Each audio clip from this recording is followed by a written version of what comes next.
Assalamualaikum warahmatullahi wabarakatuh. Waalaikumsalam. Oke, semoga kita dalam keadaan sehat walafiat ya. Oke, terima kasih untuk Anissa Pratiwi yang sudah bergabung di live teaching ini. Walaupun cuma satu orang, kita tetap lanjut ya pelajarannya. Sebelum belajar, baiknya kita berdoa dulu. Ya, berdoa mulai. Berdoa selesai. Oke, kali ini kita akan melanjutkan materi kita tentang hantaran termal, ya. Tapi dalam hal ini kita bahas tentang radiasi. Yang sebelumnya kita sudah bahas tentang konduksi dan konveksi. Nah, radiasi ini dia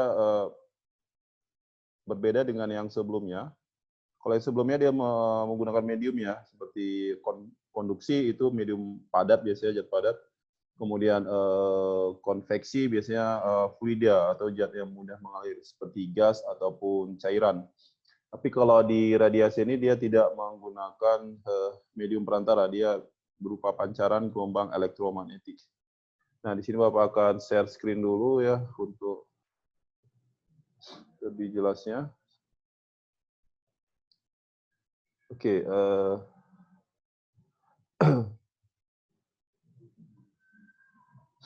Oke, seperti lihat di layar, oh ini masih judul aja, ya hantaran termal tentang radiasi ya.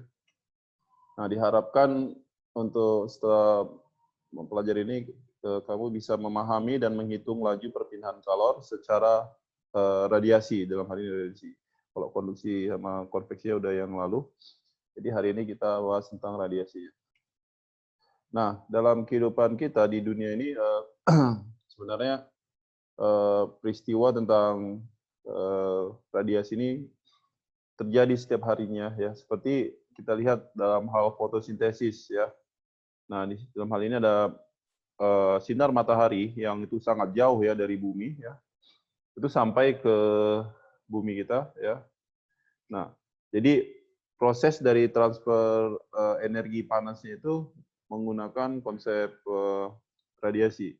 Kenapa bisa katakan seperti itu? Karena kita tahu di luar angkasa tidak ada ya namanya ruang hampa ya. Hampa berarti tidak ada sesuatu di situ. Nah, ruang hampa artinya dia merambat tanpa medium gitu ya, berupa pancaran gelombang elektromagnetik. Nah, ini seandainya ini tidak bisa merambat dari matahari energinya ke bumi, ya kita tidak menerima sinar matahari kan, tidak menerima panasnya. Berarti kehidupan di bumi juga tidak ada. Karena seperti kita tahu kalau ada rantai makanan ya, tahu ya tentang konsep rantai makanan. Itu dari produsen ya, di sini ada tanaman ya. Ya kalau satu aja tidak ada, misal produsennya, tentu yang rantai yang lainnya tidak bisa ada juga. Oke, ini tadi dalam tahap peristiwa fotosintesis ya. Tapi yang difokuskan adalah perpindahan panasnya dari matahari tadi ke bumi ya, sampai ke kita di sini. Nah, kalau kita lihat apakah cahaya matahari itu panas, kalian bisa buktikan sendiri nanti ketika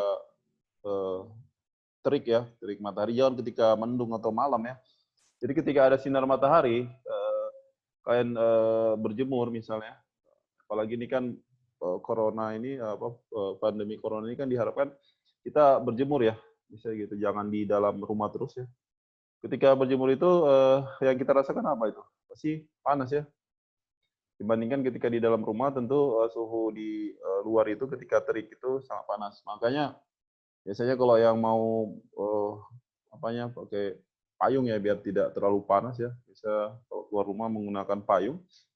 Nah, payung ini itu adalah menghalangi ya terpaan sinar matahari gelombang elektromagnetik ke tubuh orang yang pakai payung.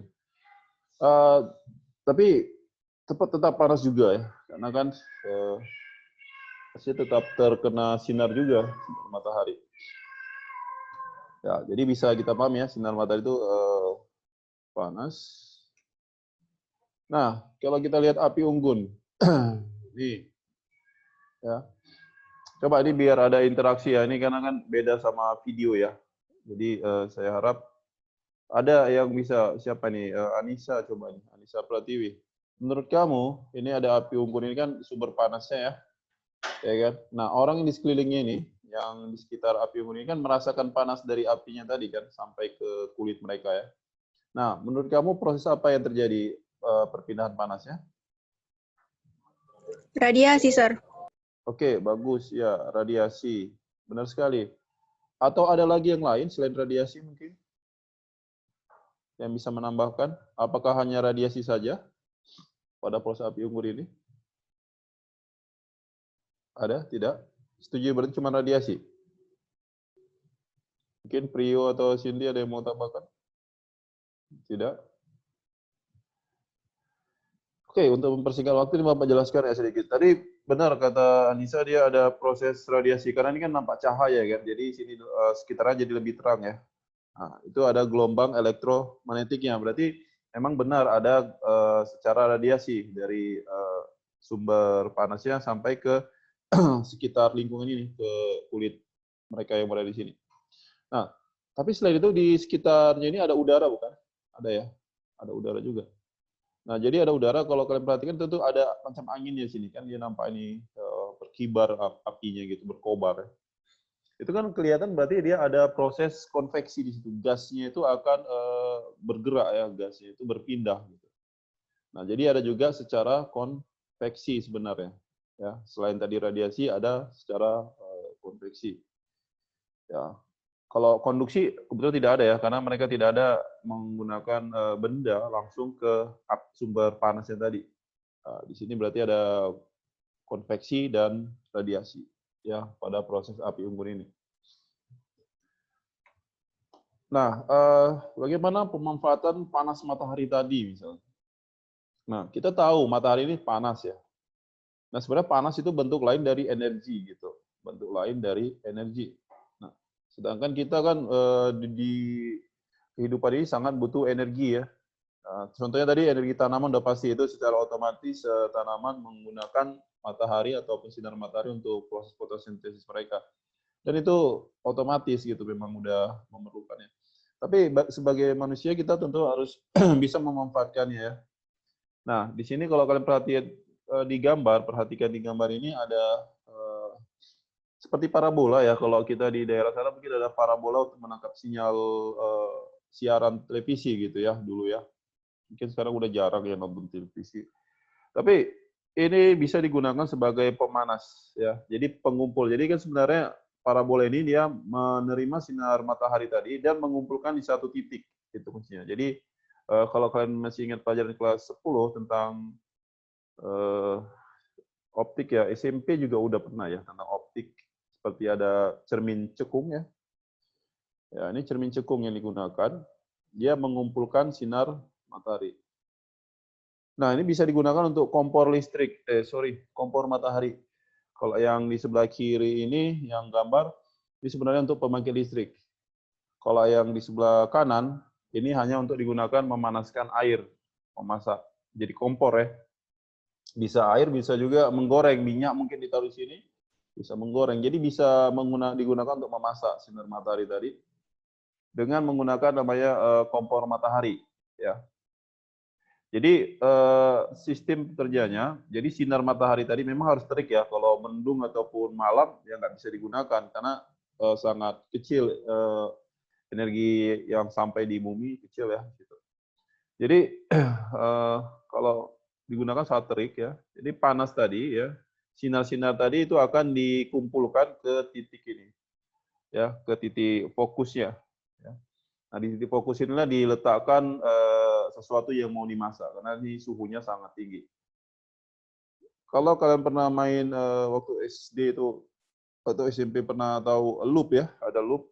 Kemudian loop ketika matahari panas, kalian letakkan kertas di bawahnya, fokuskan cahayanya, bisa terbakar kertasnya tadi. Mungkin kalau kalian pernah gunakan seperti itu, hampir sama konsepnya. Cuman kalau lensa dia kan memfokuskan, ditembus ya, membelokkan cahaya. Dan ke sini memantulkan cahayanya. Ya, dipantulkan. Jadi ini bisa digunakan memasak. Ya, jadi bisa hemat gas ataupun listrik ya dengan menggunakan hari ini. Alat ini juga digunakan untuk pemanas air ya. Biasanya kalau rumah-rumah atau hotel gitu yang menggunakan air panas untuk mandinya itu, untuk air kerannya, dia menggunakan juga sistem yang seperti ini pemanasnya. Tapi nggak parabola gini, ada beda lagi. Nah, kalau yang tadi dikatakan untuk listrik bagaimana? Karena gini, tadi kan ada panas ya. Jadi kalau panas tadi kan air panas itu bisa ada uapnya. Jadi tekanan uapnya itu digunakan untuk memutar turbin, ya. Itu untuk yang listrik. Turbin itu yang generator ya, untuk memutar generator listriknya. Oke, ini kita bahas tentang untuk benda hitam ya, radiasi termal. Nah, kita lihat sini ada pancaran radiasi itu R. Ini sama dengan emisivitas bendanya ya dikali ini tau itu tetapan Stefan Boltzmann dikali T pangkat 4. Ini bukan kali 4, maksudnya ini pangkat ya. Ini T pangkat 4. Nah, R itu adalah Q per T ya, kalor per waktu. Berapa banyak kalor yang berpindah setiap waktunya. Oke, ini udah masuk ke soal ya, ke contoh-contoh soal ya. Nah, coba kita perhatikan ini ada sebuah plat baja dengan panjang 2 meter. Lebarnya 0,5 meter. Suhunya 227 derajat Celcius. Oh ya, tadi suhu T-nya itu harus satuannya Kelvin ya. Satuan suhunya pakai Kelvin. Kalau yang sebelumnya kan delta. Delta T bisa Kelvin, bisa Celcius, besarnya sama. Tapi kalau di sini kan bukan delta T, tapi T-nya. Sehingga kita gunakan dalam Kelvin wajib. Tetapan Boltzmann dikasih tahu 5,67 kali 10⁻8 watt per meter persegi Kelvin pangkat 4. Dan plat baja hitam sempurna. Kalau hitam sempurna, E-nya nanti buat 1 ya. Emisivitasnya 1 hitam sempurna. Maka energi total yang dipancarkan setiap detiknya adalah, jadi dari data, udah buat dulu diketahuinya. Ya. Jadi panjangnya, kemudian lebarnya. Nah, sehingga kalau luas kan panjang kali lebar ya. Ini sehingga dapatnya 1 meter persegi. Kemudian suhunya yang tadi 227 derajat Celcius, kita ubah ke Kelvin ditambah 273 ya. Dan ini 500 Kelvin. Tepan Boltzmann yang tadi. Nah, kalau hitam sempurna, E-nya kita ganti 1 ya. Emisivitas sempurnanya 1 gitu bendanya. Oke, lalu udah kita gunakan rumusnya. Ini. Oke. Nah, coba kita lihat di sini. Nah, W-nya ya, tadi itu sebentar ya. Tadi ini bisa W bisa Q ya simbolnya ya. Untuk energinya. Nah, W di sini ada E ya, kali tau kali A. Nah, ini dikali sama luasnya. Kali T pangkat 4. Kalau ditanya energi. Kalau ditanya misalnya daya pancarnya ataupun energi per waktu intensitasnya. Jadi tinggal dimasukkan aja rumusnya. E tau A T pangkat 4. Nah, sini dihasilkan bahwa pancaran itu sekitar 3.543,75 Joule. Ini dalam apa? Nah, ya di sini untuk yang dipancarkan ya setiap detik. Jadi energinya itu untuk 1 detik ini ceritanya. Jadi per T. Ya, T-nya 1 gitu. Nah, artinya dalam 1 detik aja dia sudah dalam luas yang 1 meter persegi dia sekitar 3.000-an Joule ini. Itu per detik ya. Kalau lebih lama misalnya 2 detik ya tinggal dikali 2 ya energinya. Kalau 3 detik tinggal dikali 3. Kalau 1 menit dikali 60 ya. Jadi semakin lama semakin besar energinya. Makanya kalau kita bicara tentang energi ini itu hubungan dengan waktu. Maka kita kalau misalnya menggunakan lampu misalnya lampu pijar ataupun pokoknya menggunakan listrik yang lainnya itu berhubungan dengan waktu. Jadi berapa lamanya. Makanya kalau misalnya tidak digunakan, misalnya ruangan tidak digunakan lagi, itu harus dimatikan lampunya. Kenapa? Karena semakin lama dia digunakan, energinya juga semakin banyak yang dibuang jadi kalau tidak dimanfaatkan. Jadi ini sangat penting sekali untuk kalian, terutama ketika nanti di asrama ya. Nih, ketika udah tidak dibutuhkan, misalnya tidak ada orang di ruangan itu, ya harus dimatikan. Ya, baik itu di ruangan kamar mandi ataupun di ruangan yang lainnya, kamar. Ya, segala sesuatu harus digunakan sesuai manfaatnya. Ya, tidak ada yang tersia-siakan. Karena kalau kalian sia-siakan, energinya makin banyak. Bukan hanya uang yang harus dibayarkan itu semakin mahal, tapi kalian sudah menyumbangkan menyanyiakan energi yang udah harusnya bisa dimanfaatkan untuk yang lainnya. Karena setiap kita gunakan energi itu, kalau di kita sini di Medan tuh banyak dari bahan-bahan fosil ya, pembakaran seperti batu bara ya ataupun solar. Jadi itu jangan sampai disia-siakan. Oke, kita lanjut lagi soal yang berikutnya. Nah, di sini ada sebuah bola tembaga memiliki luasnya. Jadi luasnya itu 20 cm persegi. Nah, ini bola ya, tembaga. Selanjutnya dipanaskan sampai berpijar pada suhu 127 Celcius. Anggaplah sudah berpijar. Apabila emisivitas bahannya itu ya E-nya 0,4 dan tetapan Stefannya ini Stern-Boltzmann yang seperti yang tadi. Hitunglah energi radiasi yang dipancarkan oleh bola tersebut setiap detiknya. Ini hampir sama macam yang tadi. Ya tinggal kita lihat diketahuinya, cuman bedanya tadi kan panjang sama lebarnya jadi beritahu. Di sini langsung kasih tahu luasnya. Jadi bisa kita gunakan luasnya langsung. Nah, ini 20 cm persegi. Jangan lupa merubahnya ke satuan meter persegi karena ini lihat di sini Stephen Boltzmann juga ini meter pangkat 2 nih ya. Jadi luasnya harus dalam meter pangkat 2 juga. Jadi dikali 10 pangkat min 4 sehingga 2 kali 10 pangkat min 3 luasnya. Nah, suhunya juga yang Celsius tadi harus dirubah ke dalam Kelvin ya, tambah 273. Ini E-nya 0,4, mintanya berapa P-nya. Jadi energi radiasi setiap detiknya ya. Nah, rumusnya yang tadi ya, P-nya itu dayanya E tau A T pangkat 4. Ini jangan lupa rumusnya ini. Selalu diingat ya, untuk E kali tau kali A T. Ini dikalikan semua, hanya T-nya suhunya dalam Kelvin dan pangkat 4, jangan lupa. Jangan lupa mempangkatkan 4-nya. Nah, di sini kita masukkan data yang dari soal. Ya. Dari soal kita masukkan angkanya. Nanti ini harus jangan sampai silap ya, hitung-hitung seperti ini. Ya. T pangkat 4.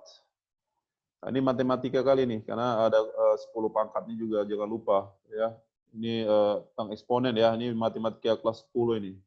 Kalau dia dikalikan pangkatnya itu dijumlah.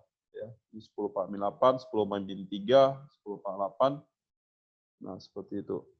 Ini kan 10 pangkat min 8 dengan 10 pangkat 8-nya jadi 10 pangkat 0, habis. Tinggal 10 pangkat min 3 aja. Ini 10 pangkat min 3 sih. Nah, jadi yang terpancar adalah 1,6 ya, 1123 watt. Ya. Atau kita bukan 1,2 ya, harusnya 1, ini salah ketik ini. Harusnya 1,1-nya ada lagi di depan ini satu. Ya, di belakang jadi 1,2 watt. Oke, satu lagi lah ya, masih ada waktu kita. Kira-kira beberapa menit lagi. Ini kita coba lihat di sini ada sebuah bola tembaga lagi, ya, tapi jari-jarinya kali ini bukan pangkat min 2, harusnya pangkat 2. 60 cm pangkat 2 dipanaskan. Ini suhunya, temperaturnya 137. Ya. Emisivitas tembaga 0,3. Nah, sama seperti yang soal sebelumnya, ditanya radiasi, daya radiasi. Ini saya rasa nggak ada masalah ya, karena tinggal masukkan rumus yang tadi juga. Ya. Daya itu E kali tau A T pangkat 4. Nah, seperti ini. Sehingga kita lihat di sini dayanya itu adalah 2,88 watt. Ya. Nah, suhu di situ jangan lupa ubah ke Kelvin ya. Jadi saya ingatkan lagi, suhunya harus dalam Kelvin seperti itu. Nah, jadi apa yang bisa kita simpulkan di sini? Kita simpulkan bahwa semakin besar suhu dari sumbernya itu, dia akan menghasilkan daya yang lebih besar. Ini kita lihat juga luasnya. Nah, luasnya berhubungan sama luas. Jadi semakin besar luasnya, dayanya juga akan semakin besar. Nah, kita bisa bayangkan kalau yang lampu di sini itu ya kita tahu berapa yang paling terang ya. Kita bisa bandingkan dengan matahari gitu. Ya kalau ciptaan manusia ya paling besar ya segitu gitu. Ya, energinya gitu, energi yang terpancar. Itu nggak ada bandingannya apapun dengan matahari yang sangat besar tentu luasnya. Suhunya juga sangat tinggi gitu, sangat besar ya, bisa jutaan. Jadi kita sebagai manusia harusnya patut bersyukur atas semua yang diberikan oleh Allah. Jadi energi matahari itu sangat besar sekali sehingga harusnya bisa kita manfaatkan ya sebagai manusia yang diberikan akal harus bisa memanfaatkan energi tadi ya. Ya terutama untuk pertanian udah pasti ya kita menggunakan matahari apalagi di alam Indonesia ini yang mataharinya selalu ada menemani ya sepanjang tahun. Beda dengan yang di mungkin di tempat lain yang suhu dingin ya seperti di subtropis itu atau Eropa itu dia nggak sepanjang tahun bisa menanam ya. Jadi kalau di Indonesia kita harus lebih bersyukur ya karena diberikan nikmat energi matahari yang sedemikian rupa. Oke, Bapak rasa pertemuan kita cukup sekian dulu ya. Jadi Bapak ulang lagi, jadi jangan lupa ini tadi tentang perpindahan panasnya secara radiasi itu berhubungan dengan suhu dari sumbernya, ya cuma 4, kemudian luasnya, dan juga ada tingkat kehitaman benda atau E-nya tadi, lalu ada tetapan Boltzmann. Ya, ini yang digunakan nanti dalam menyelesaikan masalahnya. Nah, ini materi kita satu semester ini sudah selesai sampai di sini sebenarnya materinya. Jadi untuk pertemuan besok ini kita akan review kembali materi dari kelas dari semester awal dari awal semester itu tentang dinamika rotasi ya.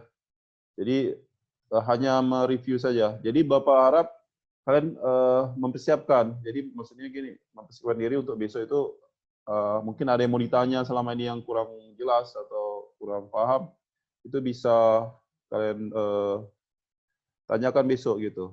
Ya, Bapak lebih suka ada pertanyaan dari kalian. Jadi ada semacam apa ya interaksi lah seperti itu. Oke, Bapak rasa sekian dulu untuk pertemuan kita hari ini.